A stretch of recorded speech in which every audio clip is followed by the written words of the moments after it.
Di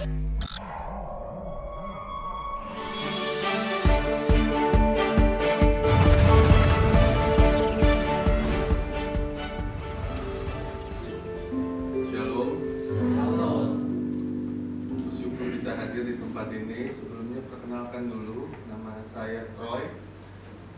Saat ini kami sekeluarga, kami bergabung dengan satu badan misi namanya WEC, World Evangelization for Christ. Kami punya standing base di Waruk. Jika Bapak Ibu ingin main-main silahkan. Jadi standing base kami WEC ini standing base Indonesia.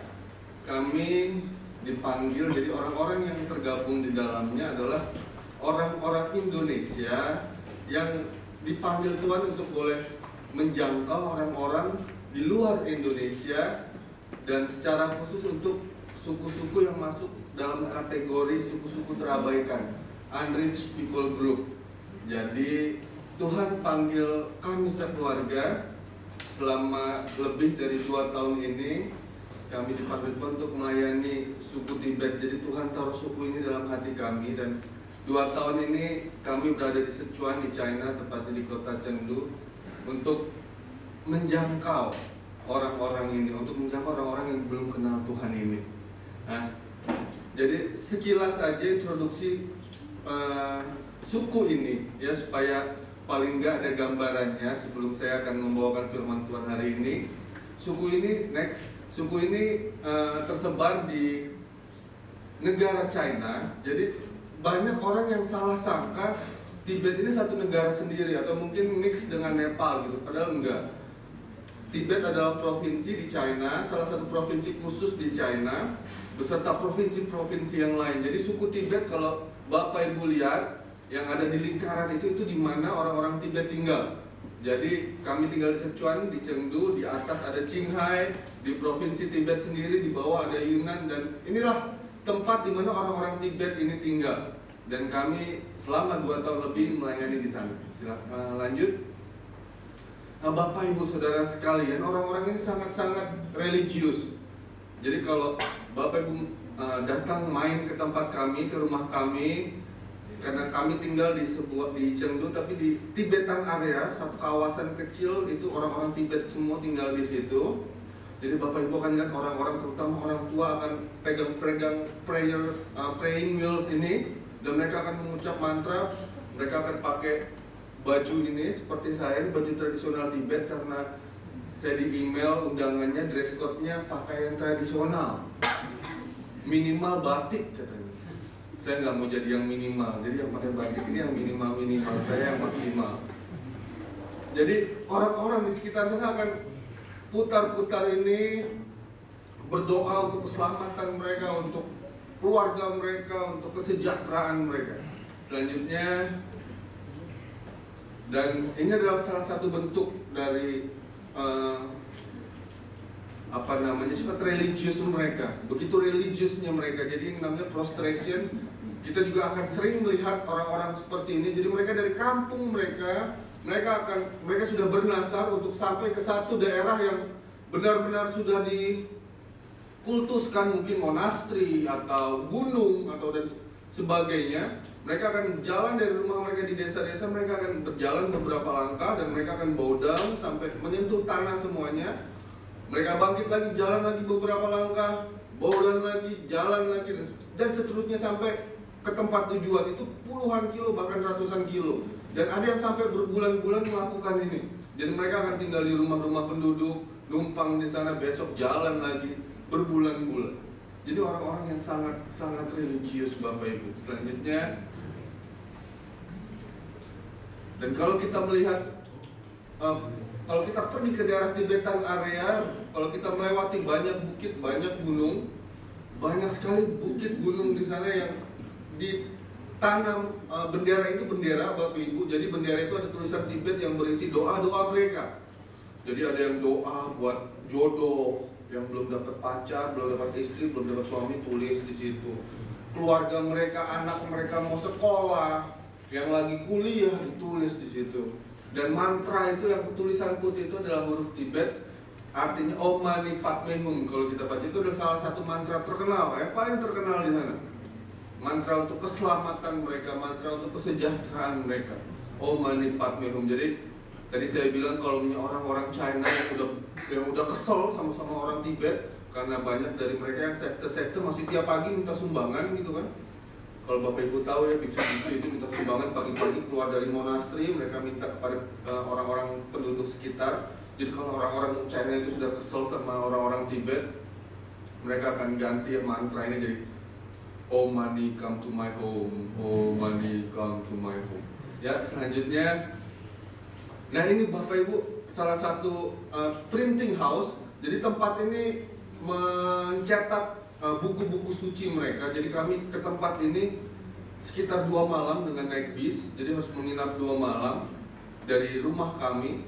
Dan ketika itu ada seorang biksu yang terkenal dari India datang. Dan orang-orang ini dari kampung mereka, dari desa mereka datang berbondong-bondong hanya untuk minta berkat, hanya untuk disentuh kepalanya, hanya untuk didoakan, sampai ngantri sekali panjang. Selanjutnya, ini orang-orang yang sangat-sangat religius. Bagi mereka menjadi orang Tibet itu pasti orang Buddha. Ini seperti orang Thailand, become Tibetan must become Buddhism. Jadi ini nempel, ini identitas mereka, sehingga mereka sulit sekali berganti kepercayaan. Tapi apakah ini menjadi satu hal yang impossible, yang suatu hal yang tidak mungkin? Kami percaya enggak. Ada begitu banyak kesempatan buat kita untuk kita juga boleh mengabarkan Injil buat mereka. Tuhan begitu baik, Tuhan begitu mengasihi mereka, dan Tuhan buka kesempatan. Dan saya percaya Tuhan bekerja saat ini dan yang akan datang. Ada opportunity-nya untuk mengabarkan kabar baik. Selanjutnya, kalau kita melihat Chumpo itu sangat-sangat luar biasa. Mereka membangun daerah ini, terutama daerah-daerah Tibetan. Mereka sangat bangun luar biasa. Mungkin jalan, gedung hari ini, jalan kemarin nggak ada, hari ini sudah ada. Nggak mungkin. Tapi maksud saya, sangat-sangat cepat pertumbuhannya. Di gunung-gunung itu ada internet. Itu bahkan orang-orang Tibet yang pakai tenda gitu ya, yang nomad, itu jalannya itu bagus sekali.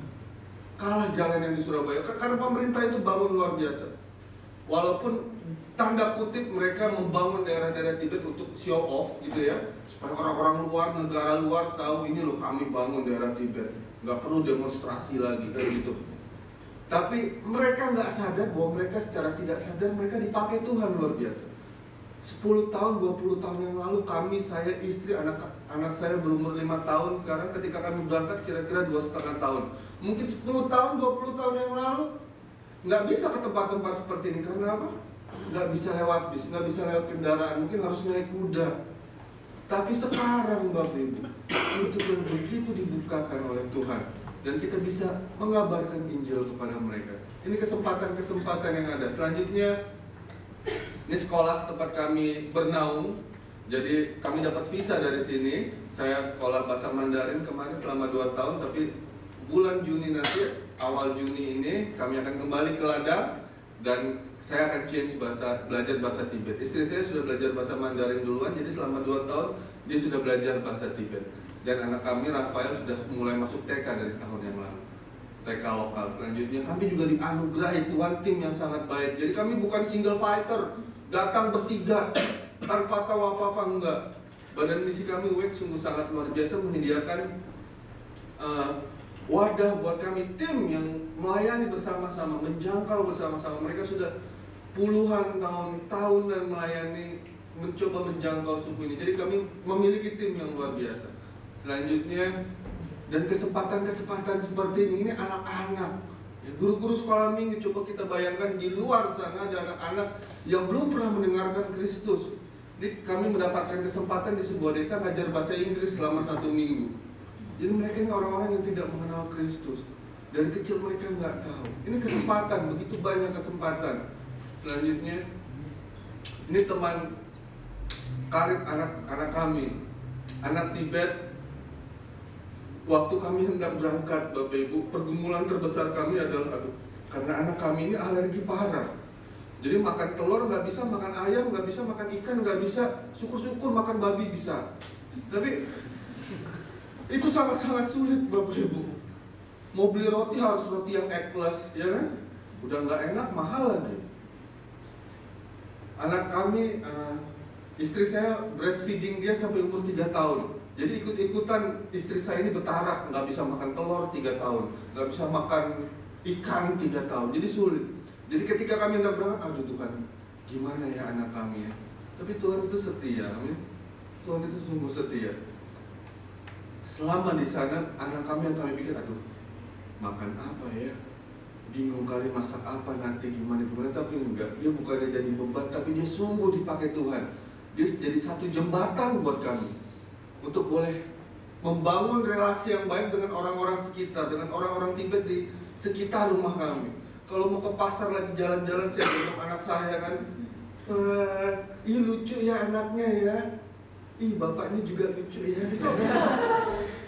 Itu sungguh-sungguh menjadi jembatan buat kami, kenalan, banyak teman. Kami sungguh banyak teman orang-orang Tibet karena anak kami. Jadi sungguh luar biasa. 2 tahun selama di Surabaya, aduh anak kami ini paling nggak 2 bulan sekali pergi ke dokter. Ada aja yang panas nih, maklum banyak virusnya. 2 tahun kami boleh bersaksi di hadapan Bapak Ibu Saudara sekalian. 2 tahun kami nggak pernah ke dokter. Kami nggak tahu satu dokter pun di sana. Kami nggak, anak kami tuh nggak pernah. Kami bawa Panadol sirup buat anak gitu. 2 tahun nggak pernah diminum. Jadi Tuhan itu sungguh luar biasa. Tuhan itu sangat setia, amin. Selanjutnya, ini adalah istri saya juga mencoba menjangkau mereka melalui buat kue baking class dan craft ministry, untuk buat ministry melalui craft gitu ya, dan itu akan dijual dan buat orang-orang. Ini adalah pekerja-pekerja restoran di sekitar rumah kami. Mereka kekurangan ekonominya, jadi kita bisa membantu mereka. Selanjutnya, bagaimana dengan orang-orang seperti ini juga? Ini butuh orang-orang seperti saudara-saudara sekalian yang sungguh-sungguh luar biasa, pinter-pinter. Ini orang-orang yang dari kecil itu masuk monastri sampai mereka besar. Dan ini butuh orang-orang yang sungguh bisa menyampaikan Injil Tuhan dengan worldview-nya mereka, berapologet yang baik. Dan ini juga butuh anak-anak muda yang brilian, sama seperti orang-orang yang hadir di tempat ini. Selanjutnya, ini juga orang-orang Tibet bukan hanya di desa, tapi juga di kota, Bapak Ibu. Mereka juga suka ice corn. Mereka suka nongkrong di Kentucky.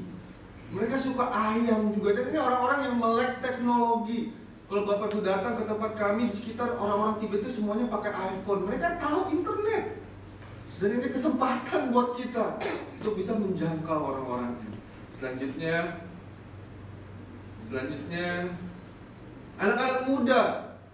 Bayangkan kalau anak-anak muda ini dari desa masing-masing, mereka sekolah, kuliah di Chengdu, tempat kami itu, di sekolah untuk suku minoritas. Pernah membayangkan ketika mereka dimenangkan di situ dan mereka akan kembali ke tempat mereka, saya percaya mereka akan jadi dampak yang sungguh-sungguh luar biasa. Mereka akan jadi guru di sana, mereka akan bekerja di desa mereka masing-masing.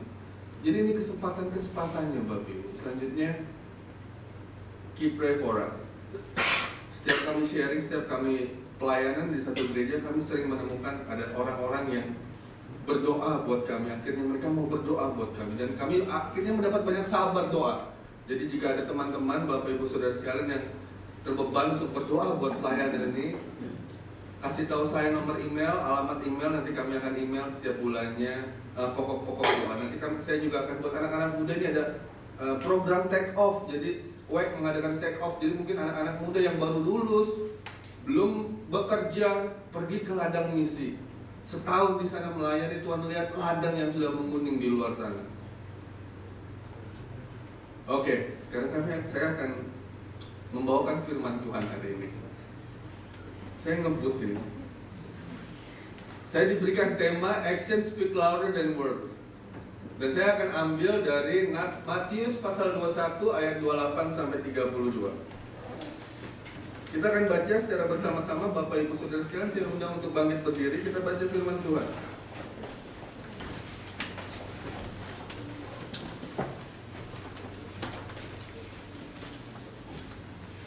Matius pasal 21 ayat 28 sampai dengan 32. 1, 2, 3. Tetapi apakah pendapatmu tentang ini? Seorang mempunyai 2 anak laki-laki. Dia pergi kepada anak yang sulung dan berkata, "Anakku, pergi dan bekerjalah hari ini dalam kebun anggur." Jawab anak itu, baik Bapak, tetapi dia tidak pergi. Lalu orang itu pergi kepada anak yang kedua dan berkata, demikian juga. Dan anak itu menjawab, aku tidak mau. Tetapi kemudian dia menyesal, lalu pergi juga. Siapakah di antara kedua orang itu yang melakukan kehendak ayahnya? Jawab mereka, yang terakhir. Kata Yesus kepada mereka, aku berkata kepadamu, sesungguhnya pemungut-pemungut cukai dan perempuan-perempuan sundal akan mendahului kamu masuk ke dalam kerajaan Allah. Sebab Yohanes datang untuk menunjukkan jalan kebenaran kepadamu, dan kamu tidak percaya kepadanya. Tapi pemungut cukai dan perempuan-perempuan sundal percaya kepadanya. Dan meskipun kamu melihatnya, tetapi kemudian kamu tidak menyesal, dan kamu tidak juga percaya kepadanya. Silakan duduk Bapak Ibu. Mari kita berdoa. Bapak Surgawi, sebentar kami akan mendengarkan firman Tuhan, dan kiranya Tuhan tolong setiap kami. Berikan kami hati dan pikiran yang fokus untuk kami boleh mendengar dan mengerti kebenaran firman-Mu di sore hari ini. Tuhan, kiranya tolong kami. Berikan kami kemampuan juga untuk kami boleh melakukan apa yang kami dengar dan kami mengerti di hari ini. Di dalam nama Tuhan Yesus kami berdoa dan mengucap syukur. Amin. Bapak Ibu Saudara sekalian, saya suka nonton film. Saya suka sekali nonton film, dan genrenya itu saya suka action. Jadi semakin banyak darahnya saya semakin senang. Kalau kerjanya pukul-pukul dari awal sampai habis saya senang. Saya kurang suka film yang harus mikir gitu. Jadi yang benar-benar buat relax. Saya nonton cuman action aja, setelah itu pulang. Senang saya. Dan saya juga suka nonton film itu sendiri. Saya nggak suka istri saya sudah senyum-senyum. Saya nggak suka nonton tuh bareng istri saya. Kenapa? Karena dia tuh kalau nonton, kalau film ya, itu klimaksnya tuh biasanya akhir-akhir film, bener ya? Itu pasti jagoannya, lakonnya udah mau mati, tiba-tiba bangkit lagi, akhirnya musuhnya yang mati kan gitu. Nah biasanya di akhir-akhir film itu istri saya selalu nanya, loh, ini waktu belum menikah nih ya, masih pacaran. Loh, yang kok ini begini ya? Kok jagoannya begini ya? Dalam hati saya, aduh, kalau dia nonton serius gitu dari awal, dia akan tahu jawabannya, nggak perlu nanya. Tapi ini pertanyaan-pertanyaan yang, loh, yang kok ini, kenapa dia begini? Kenapa dia begitu? Setelah itu kami tidak pernah nonton bersama-sama lagi. Saya selalu kabur ke bioskop, nonton sendirian. Teks yang kita baca barusan, perumpamaan yang kita baca barusan itu mirip-mirip dengan cerita kami. Ini adalah perumpamaan. Konteksnya ketika itu adalah saat-saat yang krusial. Pada pasal yang ke-20 kalau kita baca, Tuhan memberitahu perihal kematiannya yang udah ketiga kalinya. Dan ini mereka dalam perjalanan ke Yerusalem. Ini sebuah saat-saat yang sangat menentukan dalam sejarah manusia. Saya membayangkan ketika itu surga sunyi senyap, karena mereka tahu ini adalah saat-saat terakhir anak Allah ada di dunia. Dan Yesus tahu itu. Ini saat-saat terakhir dia. Waktunya udah gak lama lagi. Dan di tengah waktu yang sangat-sangat krusial itu, ada sekelompok orang bertanya. Pertanyaannya apa? Dari mana kuasamu berasal? Ini pertanyaan yang menurut saya pertanyaan yang konyol. Pertanyaan yang keluar dari hati yang kotor. Dari mana kuasamu berasal? Ketika ditanya seperti itu, Tuhan Yesus jawab apa? Dia nggak jawab pertanyaan dengan jawaban, enggak. Tapi dia jawab pertanyaan dengan pertanyaan. Dia tanya lagi sama sang penanya, menurutmu Yohanes kuasanya dari mana? Anggota Sanhedrin yang terhormat ini tidak bisa jawab, karena mereka pikir kalau saya jawab kuasa Yohanes itu dari surga, berarti kuasa Yesus pun dari surga. Karena apa? Inti pesan dari Yohanes adalah memberitakan Mesias yang akan datang. Dia hanya mempersiapkan jalan, dan mereka tahu itu. Tapi jika mereka bilang Yohanes kuasanya dari setan, maka mereka takut akan ada pemberontakan. Begitu banyak murid-murid Yohanes ketika itu, banyak orang yang percaya bahwa Yohanes itu nabi. Dan kalau mereka katakan Yohanes itu dari setan, maka mereka takut orang-orang akan berontak. Jadi ini dilema buat mereka. Mereka nggak bisa jawab. Oleh sebab itu Tuhan kasih lagi perumpamaan buat mereka. Dan ini bukan cuma satu perumpamaan loh. Dikasih sama Tuhan tuh 3 perumpamaan sekaligus. Itu sama kayak Rainbow itu bawa senjatanya machine gun. Itu bukan cuma ditembak jeder, enggak, bukan cuma satu perumpamaan, enggak, bukan 2 perumpamaan, enggak, tapi 3 perumpamaan sekaligus. Ini loh, itu seperti mereka, Tuhan Yesus kasih cermin sama anggota Sanhedrin ini, sama imam-imam ini. Coba lo lihat deh, kalian tuh kayak apa? Yang pertama dikatakan, diberikan Tuhan perumpamaan tentang 2 anak. Yang kedua perumpamaan tentang Tuhan yang punya kebun anggur dan menyewakannya. Yang ketiga perjamuan nikah, pesta nikah. Ini adalah perumpamaan yang Tuhan ingin tunjukkan. Ini loh kalian, seperti ini loh kalian. Kalian sudah saya undang, tapi kalian gak mau datang. Sudah Nabi sudah datang kepadamu, tapi kamu siksa. Anakku sendiri datang kepadamu, tapi kamu sembelih juga. Dan hari ini kita akan fokus pada perumpamaan yang pertama. Perumpamaan yang sangat sederhana Bapak Ibu. Jika kita ringkas, itu sama dengan Yakobus pasalnya yang pertama ayat 22. Kalau saya ringkas habis itu kita pulang sih enak juga ya. Tetapi hendaklah kamu menjadi pelaku firman dan bukan hanya pendengar saja. Sebab jika tidak demikian, kamu menipu diri sendiri. Ini perumpamaan kalau kita bisa sederhanakan seperti ini. Tapi kita gali sebentar ya. Pada zaman Athanasius dan Arius, mereka menafsirkan perumpamaan ini terlalu alegoris. Mereka bilang 2 kelompok orang ini, satu Gentile, satu orang Yahudi. Jadi orang Yahudi dan non-Yahudi. Tapi sejak zaman Reformator, Calvin, Luther dan lain-lain, mereka lebih ingin menggali perumpamaan dan mencari maksudnya sesuai dengan konteksnya. Dan konteksnya ketika itu jelas. 2 anak ini merepresentasikan kelompok orang berdosa, sama-sama berdosa, tapi yang satu bertobat, yang satu enggak. Ini sama orang berdosanya, bapaknya sama, perintahnya sama, hanya responnya yang berbeda. Dan kalau kita melihat Tuhan lebih berkenan pada yang kedua. Perumpamaan ini menunjukkan Bapak Ibu Saudara sekalian, yang pertama adalah Allah memanggil kita itu untuk kerja. Kapan kerjanya? Sekarang. Simple ya perumpamannya ya. Kerjanya di mana? Di kebun anggur. Sangat-sangat, nggak perlu ditafsirkan macam-macam. Allah memanggil kita untuk kerja. Kerjanya sekarang di mana? Di kebun anggur. Ketika kita dipanggil Tuhan untuk menjadi anak-anaknya, panggilan itu nempel, bukan cuma jadi anaknya doang, enggak. Tapi nempel, kita juga harus kerja. Kita harus melayani, kita ikut ambil bagian di dalam pekerjaan Tuhan di dunia ini. Dan kerjanya kapan? Saya percaya banyak, semuanya di tempat ini tahu.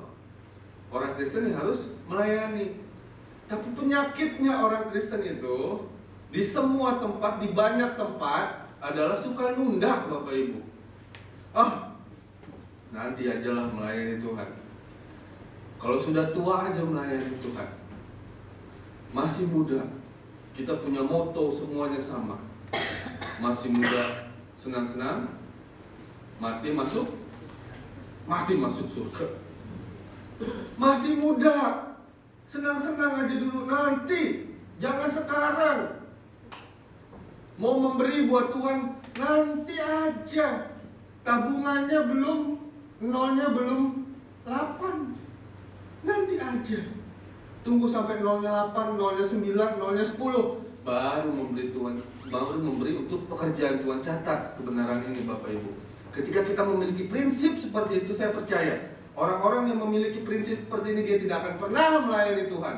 Dia tidak akan pernah memberi buat pekerjaan Tuhan. Nanti. Kenapa? Kita nggak akan pernah merasa cukup. Sekarang waktunya. perintahnya jelas. Sekarang Billy Graham dalam bukunya Just the Way I Am, dia menulis satu cerita tentang dimana dia makan pagi sarapan sama petinggi-petinggi Gedung Putih termasuk Presiden Kennedy. Dan di saat itu Kennedy bilang sama Billy Graham, Bill, nanti mainnya ke Gedung Putih, saya ada sesuatu yang mau di-sharingin, ada pergumulan yang mau disampaikan. Saya nggak tahu itu pergumulannya Presiden Kennedy itu apa. Billy Graham nggak cerita juga. Mungkin dia lagi ribut sama istrinya, mungkin anaknya nggak naik kelas, mungkin. Tapi ketika itu Billy Graham menjawab seperti apa? Ini gila juga Billy Graham ini. Saya pikir ini luar biasa, ini orang yang luar biasa. Presiden ditolak juga kan gitu. Saya sedang gak enak badan, kata Billy Graham. Saya juga nggak tahu Billy Graham sakitnya seperti apa gitu, mungkin pilek atau batuk atau apa, saya nggak tahu, mungkin encok atau asam urat, saya kurang tahu. Tapi ketika itu Billy Graham bilang sama Presiden, kita masih ada waktu di lain kali untuk ketemu. Sekarang saya nggak enak badan. Tapi itu adalah saat terakhir Billy Graham ketemu dengan Kennedy. Setelah itu Kennedy dibunuh dan Billy Graham merasa menyesal. Saya pernah besuk satu orang kakek-kakek di rumah sakit, Bapak Ibu. Udah tua, umur 70 tahunan lebih. Kita berdoa buat dia, dan ketika itu dia bilang ini, Pak Troy, kalau sudah sembuh nanti, saya akan melayani Tuhan. Semangat sekali dia bilang. Tapi dia sudah tidak bisa apa-apa. Di lain kesempatan juga ada seseorang bapak yang ikut persekutuan doa di rumah saya beserta orang tua saya, dan dia bersaksi, anak saya yang nomor 2 saya persembahkan hidupnya untuk melayani Tuhan. Dalam hati saya, hebat sekali ini bapak. Tapi setelah itu mama saya cerita, iya anaknya yang nomor 2 itu sedikit punya keterbelakangan mental, agak sedikit cacat. Dia punya anak pertama yang luar biasa pinter katanya, ranking 1 terus. Saya nggak katakan Bapak Ibu kalau udah tua nggak boleh melayani, enggak. Saya juga nggak katakan Bapak Ibu kalau kita memiliki kekurangan juga nggak boleh melayani, enggak. Tapi yang ingin saya katakan adalah berikan yang terbaik buat Tuhan. Waktu yang terbaik, masa mudamu, ketika engkau dalam masa-masa emasmu, sekarang berikan itu buat Tuhan. Jangan tunda-tunda nanti. Karena perintahnya jelas, kerja buat Tuhan dan kerjakan itu sekarang. Dan terakhir kerjanya di mana? Di kebun anggur, di tempat kerjamu, di sekolahmu, di keluargamu, itulah ladangmu. Saya sungguh memimpikan satu gereja yang kalau anak SMA lulus kuliah, pendeta akan tumpang tangan kepada mereka dan mengutus mereka. Karena apa? Universitas mereka itu adalah ladang mereka. Ketika kita lulus kuliah, akan bekerja, utus mereka. Karena apa? Disitulah ladang mereka. Disitu tantangan, challenge-nya mereka. Mereka akan jadi berkat atau tidak? Mereka akan jadi saksi Kristus atau tidak? Bekerja sekarang di ladangnya Tuhan. Yang kedua, Bapak Ibu Saudara sekalian, Allah tidak suka lip service. Allah suka aksi. Dua anak ini mendengar perintahnya sama, bapaknya sama. Yang pertama diperintah bilang iya, tapi apa? Habis itu nggak dilakuin. Yang kedua diperintah bilang nggak mau, tapi akhirnya dilakuin. Ini anak yang kedua ini kurang ajar, nggak ada alasannya loh. Kerjakan ini kata bapaknya, nggak. Boya bilang nggak, saya sekarang nggak enak badan. Atau yang bilang nggak, saya nggak ada waktu. Bilang ada alasannya dikit gitu. Ini nggak, kurang ajar. Tidak, udah pergi melengos. Kalau bapak-bapak bilang sama anaknya, nak belajar, jadi ini waktunya belajar. Enggak. Kenapa? Pokoknya enggak. Loh, ini waktunya belajar. Ya enggak. Ini anak yang kurang ajar. Tapi kalau anak yang kedua, dia perintah bapaknya bilangnya enggak. Tapi apa yang terjadi kemudian? Alkitab mencatat dia menyesal. Dia menyesal dan akhirnya melakukan apa yang bapaknya perintahkan. Saya nggak katakan Bapak Ibu bahwa apa yang kita katakan, iya Tuhan, ketika kita memuji Tuhan, menyembah Tuhan, itu nggak ada artinya, enggak. Tapi yang ingin saya katakan, ketika kita mendengar firman Tuhan, kita baca firman Tuhan, kita mendengar firman Tuhan, kita tahu itu kebenaran, Dan kita berkata sama Tuhan, ya Tuhan itu benar. Tapi kita tidak melakukannya, itu sebuah kesia-siaan. Teologi tanpa teokrasi itu sebuah kesia-siaan di mata Tuhan. Seberapa sempurnanya kebenaran yang kita tahu, seberapa sempurnanya teologi yang kita tahu, yang saya tahu nggak ada yang sempurna di dunia ini. Tapi sesempurnanya, sebaik apapun kebenaran yang kita pahami, tanpa itu kita refleksikan dalam hidup kita, itu semua kesia-siaan. Mendengar dan berkata iya sama Tuhan itu nggak sama dengan melakukan. Ada kesamaan dari dua anak ini. Bapaknya sama, mereka mendengar perintah yang sama, cuman responnya yang berbeda. Tuhan tidak peduli berapa banyak kita mendengar, Tuhan tidak peduli berapa banyak kita tahu, Tuhan tidak peduli berapa banyak apa yang kita katakan. Kita bilang iya Tuhan, ya Tuhan. Enggak. Saya percaya di surga nanti nggak akan ditanya tes doktrin Tritunggalmu benar apa enggak, doktrin apalagi keselamatan prolegomenamu benar apa enggak. Enggak. Yang ditanya buahmu apa? Apa yang sudah kamu lakukan? Apa kamu sudah setia dengan mengerjakan bagianmu di dunia ini? Dan ini menggelitik saya. Kenapa sih orang Kristen itu mendengar dan oke bilang ya, tapi nggak melakukan? Kenapa ya? Saya teringat satu perumpamaan di dalam Markus pasal yang keempat ayat pertama sampai 20. Mungkin Bapak Ibu tahu perumpamaan ini. Ini perumpamaan yang sangat terkenal. Perumpamaan tentang penabur benih. Saya sering dengar pendeta berkhotbah tentang ini 4 jenis tanah ini semuanya orang Kristen yang lahir baru. Tapi yang saya pahami adalah dua jenis tanah pertama itu bukan orang-orang yang lahir baru. Jadi mereka ini tidak punya akar. Tapi yang 2 orang terakhir ini adalah orang-orang yang lahir baru. Yang paling mengganggu saya, yang ingin saya fokuskan adalah yang ketiga. Yang ketiga, Markus 4 bilang apa? Benih di tanah, benih ditabur, tumbuh, setelah itu apa? Semak duri menghimpit, dan akhirnya tidak berbuah. Dan semak duri itu nggak perlu ditafsirkan aneh-aneh, karena Tuhan Yesus menafsirkannya setelah itu. Semak duri itu apa? Ada yang tahu semak durinya apa? Kekhawatiran dunia, tipu daya kekayaan, dan keinginan lain. Karena hal-hal ini loh Bapak Ibu, setelah firman ditabur, kita mendengar dan kita bilang iya, tapi ketika kita keluar dari gereja, kita nggak ngelakuin apa yang diperintahkan. Ketika kita keluar dari gedung gereja ini, kita kembali ke dunia kita. Ini orang-orang yang mendengarkan firman Tuhan dari kecil, sekolah minggu, remaja, pemuda, sampai ke jemaat umum, dewasa, sampai lansia, itu tidak berubah-berubah. Yang sombong tetap sombong, yang pemarah tetap pemarah, yang pelit tetap pelit, yang nggak sabaran tetap nggak sabaran. Nggak ada perubahan, nggak ada buahnya. Kalau ditanya kok kamu nggak pernah berubah sih dari kecil ya begitu-begitu aja. Yang dijawab, udah diajarin dari kecil, sekolah minggu diajarin Tuhan Yesus tidak berubah, tidak berubah. Dijawab lagi sama teman-teman muslim, Muhammad juga. Terus kita nyanyi, saya juga. Nggak berubah-berubah. Dari kecil nggak berubah-berubah. Firman Tuhan yang ditabur begitu indah, tapi tidak ada perubahan dalam diri. Ketika kita keluar ke dunia sana, semak duri itu menghimpit. Ini adalah orang-orang yang penuh dengan kekhawatiran.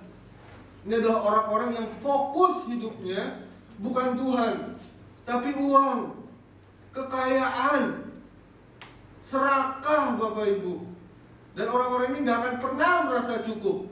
Itu sebabnya Mahatma Gandhi berkata, dunia ini sebenarnya cukup untuk semua orang. Semua orang gak akan kekurangan. Tapi dunia ini gak akan bisa cukup. Bumi ini gak akan bisa cukup untuk satu orang serakah. Manusianya yang gak pernah merasa cukup. Inilah tipu daya kekayaan dunia, kekhawatiran. Ini orang-orang yang selalu khawatir, hidupnya penuh dengan kekhawatiran. Aduh, anak saya sekolah di Amerika, nanti sekolahnya gimana ya?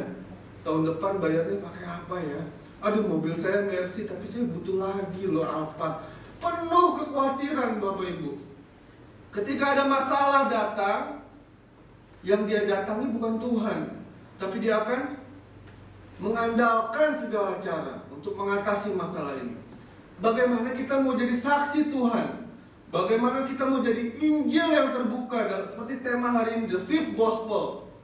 Bukan seperti 4 Injil yang tertulis dalam Alkitab, enggak. Tapi Injil kelima, Injil yang terbuka, yang semua orang lihat. Orang-orang di kantor lihat bagaimana kita bekerja. Bawahanmu lihat bagaimana kita berbisnis. Anakmu lihat, orang tuamu lihat bagaimana mereka mau percaya sama Tuhan. Kalau hidup kita nggak mencerminkan Tuhan, biarlah anak-anak kita itu melihat, ih, papi mami saya loh berubah loh. Dari dulu sampai sekarang berubah sekali loh. Karena sering datang ke gereja dengar firman Tuhan. Dan biar anak-anak kita itu datang ke gereja bukan karena paksaan, tapi semangat. Karena tahu di gereja itu bisa mengubahkan. Bisa mengubahkan orang tua mereka. Dan biarlah orang-orang di kantor Anda juga bisa melihat bahwa Anda berbeda dari yang lain. Dan mereka bisa melihat Kristus dalam hidup saudara-saudara sekalian.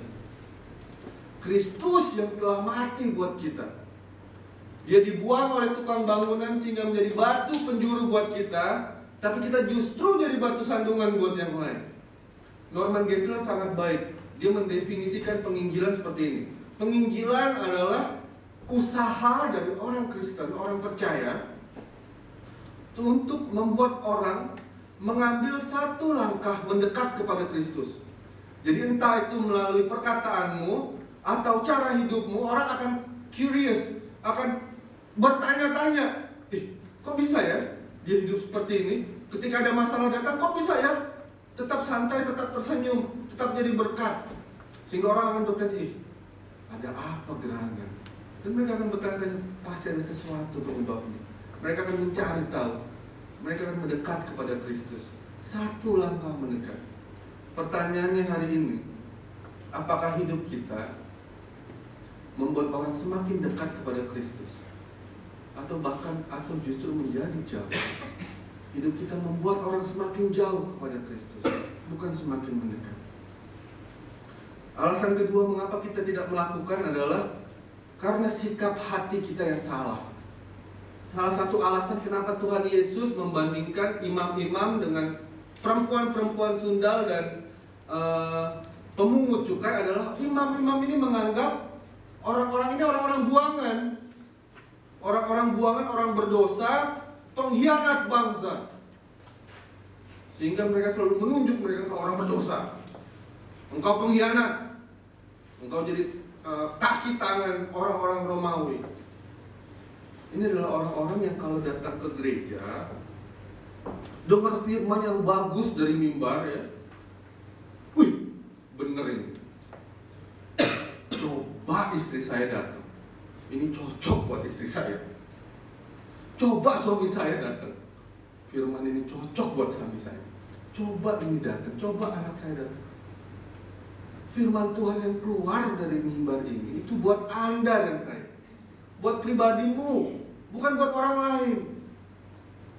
Ketika kita datang kepada Tuhan, ketika kita datang membaca firman Tuhan, satu pemahaman yang harus ada di benak dan hati kita adalah, Tuhan, saya ini orang berdosa. Saya butuh Tuhan. Saya butuh firman-Mu. Karena saya mau berbuah. Saya mau jadi saksi. Sehingga ketika firman ditaburkan, kita akan cepat tangkap. Ini buat saya. Saya lakukan. Saya amini. Bapak Ibu Saudara sekalian, Max Lucado sangat baik menulis hal ini. Dia bilang seperti ini dalam salah satu bukunya. Tuhan mengasihi engkau apa adanya. Betul sekali. Tapi dia tidak rela melihat kita terus-menerus apa adanya. Dia ingin kita semakin hari menjadi serupa dengan Kristus. kita berbuah dan terus berbuah. Saya percaya gereja ini diberkati Tuhan luar biasa. Kebenaran-kebenaran yang indah keluar dari mimbar Tuhan. Tapi itu nggak cukup, sangat tidak cukup. Lakukan apa yang menjadi bagian kita. Yang ketiga, yang terakhir, Allah yang berdaulat memberikan pilihan. Alkitab penuh dengan pilihan. Mau jalan sempit atau jalan lebar, mau bangun dengan batu atau bangun dengan pasir, mau pikir hal-hal yang di atas atau hal-hal yang di bawah. Dan hari ini pilihannya adalah mau jadi anak pertama atau anak kedua. Ketika Allah yang berdaulat memberikan kita manusia yang berdosa ini pilihan, bukan berarti bahwa Allah tidak berkuasa dan berdaulat penuh atas hidup kita, enggak. Tapi Allah yang berdaulat penuh itu atas hidup kita, yang empunya hidup kita ini, memberikan kita pilihan mau taat atau tidak. Supaya ketika kita taat bukan dengan paksaan. Ini indahnya Tuhan. Kita taat dengan hati yang rela. Dan kita taat dengan pemahaman walaupun kita taat, ada resiko yang harus dibayar, kita tetap taat. Ketidaktaatan itu ada resiko. Ketaatan pun ada resiko. Saya tergoda untuk mengatakan, ketika engkau memberi buat Tuhan, maka engkau akan diberkati berlipat kali ganda. Atau ketika engkau melayani Tuhan, maka bisnismu akan sukses, sekolahmu akan sukses. Tapi nggak seperti itu, Bapak Ibu. Kadang-kadang ketaatan pun itu beresiko. Ada harga yang harus dibayar. Tapi ngomong-ngomong soal resiko, hidup ini pun penuh resiko, amin. Anda hari ini, sore ini ke gereja, dari rumah sampai gereja ini ada resikonya nggak? Ada. Siapa tahu ada supir mabuk di luar sana tiba-tiba nabrak saudara. Atau orang gila di luar sana tiba-tiba mukul mobil saudara. Hidup ini penuh resiko. Kita main saham, berani main saham, padahal itu resikonya tinggi. Kita suka loh ambil resiko di dunia ini. Celakanya, ambil resiko buat Tuhan itu nggak berani. Taat itu ada resikonya, dan kadang-kadang itu mahal. Kadang-kadang nyawa kita jadi taruhannya. Tapi itu worth it. Mahal itu relatif. Betul nggak? Kalau anak-anak saudara yang masih remaja minta iPhone 6, worth it nggak? iPhone 6, 6s hanya buat Facebook dan Twitter dan Instagram, buat moto-moto selfie, cepet, post. Worth it? Nggak worth it. Mahal tapi nggak worth it. Kalau orang Tibet, tadi saya cerita, orang Tibet juga suka iPhone. Di samping mereka nggak suka produk yang berbau China, mereka suka yang berbau Western Amerika gitu kan, wah hebat. Tapi di samping itu iOS, hanya iOS yang punya keypad Tibetan letter yang bagus. Jadi kalau Android atau Windows, Tibetan letternya sangat-sangat acak-acak gitu. Jadi kalau mereka SMS atau WeChat teman-temannya pakai huruf Tibet, iOS itu paling bagus. Nah buat mereka itu worth it nggak? Worth it. Biarpun mahal tapi worth it. Ambil resiko buat Kristus, taat sama Kristus. Mahal harganya, tapi itu worth it. Karena apa? Itu nggak sia-sia. Itu bukan sesuatu yang fana yang suatu saat akan hilang. Enggak. Ini hal yang bersifat kekal, Bapak Ibu. Itu dihitung di surga. Itu kekal sifatnya. Apa yang kita lakukan buat Tuhan, apa yang kita korbankan buat Tuhan. Apa bedanya pemberian sama pengorbanan? Kira-kira Tuhan mau yang mana? Kita memberi apa kita berkorban? Pemberian tanpa pengorbanan itu gimana? Ketika pemberian, Tuhan, saya percaya Tuhan sangat-sangat senang dengan pemberian kita. Ketika pemberian itu ada unsur pengorbanan di dalamnya. Ada sesuatu yang kita korbankan. Ada harga yang harus kita bayar. Jadi ketika kita melayani Tuhan, memberi Tuhan, itulah sebabnya ketika janda miskin itu memberi, Tuhan bilang apa? Ini yang lebih bagus. Karena harganya yang dibayar itu sangat mahal. Yang memberi banyak, nggak ada harganya, kenapa? Nggak ada pengorbanan. Berikan yang terbaik. Harga yang harus dibayar, walaupun itu mahal, walaupun itu beresiko, tapi itu worth it. Citystad, pendiri WEC internasional, punya satu moto yang kami pakai sampai sekarang. karena Yesus Kristus adalah Tuhan, mati buat kita, maka tidak ada harga yang terlalu mahal untuk kami lakukan buat Dia. Ikut Tuhan ada harganya, taat sama Tuhan ada harganya. Ketaatan itu kadang-kadang harganya sangat-sangat mahal, bahkan nyawa kita sendiri. Jim Elliot datang ke satu tempat di Ekuador, ingin menjangkau salah satu suku Indian di sana. Baru sampai loh sama teman-temannya, jangankan ngomong Injil, baru sampai tombak mati. Mungkin buat semua orang yang tahu ceritanya nggak worth it mati. Tapi setelah itu janda-janda mereka datang kembali ke sana, dan suku ini dimenangkan buat Tuhan. Ada harga yang harus dibayar, resiko yang diambil untuk ketaatan. Tapi itu ingin saya katakan hari ini, itu semua worth it. Sebulan ini saya percaya isi hati Tuhan dicurahkan. Kita digerakkan untuk terlibat dalam misi Tuhan, karena saya percaya misi adalah isi hati Tuhan. Dan kita terlibat di dalamnya. Tuhan ingin kita terlibat di dalamnya. Dan Tuhan sedang bekerja hari ini. Habakuk pasal pertama ayat 5 berkata, lihatlah di antara bangsa-bangsa dan perhatikanlah, jadilah heran dan tercengang-cengang, sebab aku melakukan suatu pekerjaan dalam zamanmu yang tidak akan kamu percayai jika diceritakan. Tuhan sedang bekerja, Dia tetap bekerja, dan besok akan tetap bekerja. Pilihannya buat kita hari ini cuma dua. Kita mau ikut jadi rekan kerja Tuhan, atau cuma jadi penonton.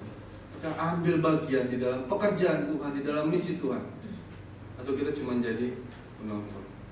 Tuhan taruh Tibet dalam hati kami, dan kami sungguh-sungguh bersyukur banyak orang yang berdoa mendukung kami, ada di belakang kami. Dan berikut adalah satu klip segenap pelayanan kami di sana, aktivitas kami di dalam menjangkau orang-orang ini. Dan ingin saya saksikan kepada saudara-saudara Bapak Ibu sekalian bahwa selama 2 tahun lebih kami di sana, Tuhan itu setia. Tuhan tidak pernah tinggalkan kami. Walaupun kami kadang-kadang tidak setia, tapi Dia tetap setia.